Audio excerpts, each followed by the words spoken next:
Hi guys, మీరు trading చేస్తుంటే చాలా మందికి స్టాక్ ఆప్షన్స్లో ట్రేడ్ చేయాలా లేదంటే ఇండెక్స్లో ట్రేడ్ చేయాలా అనేది అర్థం అవ్వదు. అయితే వాళ్ళ కోసమే ఈ వీడియో. అయితే మీరు ఒకవేళ స్టాక్ ఆప్షన్ చేద్దాం అనుకుంటే మీకు ఎంత క్యాపిటల్ రిక్వైర్మెంట్ ఉంటుంది, అండ్ నిఫ్టీ బ్యాంక్ నిఫ్టీలో చేయాలంటే మీకు ఎంత క్యాపిటల్ రిక్వైర్మెంట్ కావాలి, అండ్ రిస్క్ రివార్డ్ అనేది ఏ విధంగా ఉంటుంది అనేది ఈ వీడియోలో చెప్తాను. ఫస్ట్ అయితే అకౌంట్ని ఫాలో చేయండి. సో ఫస్ట్ అయితే మనకి మీరు స్టాక్ ఆప్షన్లో ట్రేడ్ చేయాలి అనుకుంటే మాత్రం చాలా మంది చాలా చిన్న క్యాపిటల్తో స్టాక్ ఆప్షన్స్లో అయితే చేద్దాం అనుకుంటున్నారు. అలా అయితే మీకు కుదరదు గైస్. ఫస్ట్ మినిమం మీ దగ్గర ఒక 1 lakh క్యాపిటల్ అయినా ఉండాలి మీరు స్టాక్ ఆప్షన్స్ చేయాలి అంటే. ఎందుకంటే స్టాక్ ఆప్షన్స్లో మీకు లాట్ సైజ్ అనేది ఎక్కువ ఉంటుంది కాబట్టి రిస్క్ హెవీగా ఉంటుంది అండ్ రివార్డ్ కూడా హెవీగా ఉంటుంది. సో మీరు మినిమం ఒక 5,000 అయినా రిస్క్ తీసుకునేలాగైతే ఉండాలి స్టాక్ ఆప్షన్లో ట్రేడ్ చేస్తున్నప్పుడు. అండ్ రివార్డ్ కూడా మీరు 10,000 లేదంటే 15,000 కూడా పెట్టుకోవచ్చు. మీరు తీసుకున్న స్టాక్ అండ్ దాని మూమెంట్ బట్టి మీరు డిసైడ్ అవ్వాలి. 1:1 ఆర్ 1:2 రేషియోలో మీరు ట్రేడ్ అయితే తీసుకోవాలి.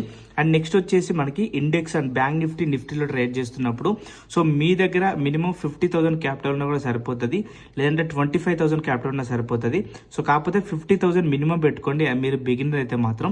సో 50,000కి మీరు జస్ట్ 1 లాట్తో మాత్రమే ట్రేడ్ చేయాలి. సో చాలా మంది 50,000 20,000 ఉన్న 2-3 లాట్స్తో ట్రేడ్ చేస్తారు. అలా చేయడం వల్ల మీ క్యాపిటల్ అయితే వైపౌట్ అయ్యే ఛాన్స్ ఉంటుంది.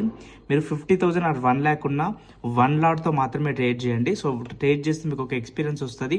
దాని తర్వాత మీరు లాట్ సైజ్ ఒక 3 months తర్వాత మీరు లాట్ సైజ్ అయితే పెంచుకోవాల్సి ఉంటుంది. సో ఇది గైస్ ఇవాళ వీడియో. అండ్ ఈ వీడియో నచ్చితే లైక్ చేసి ఛానల్ని ఫాలో అవ్వండి. Thank you.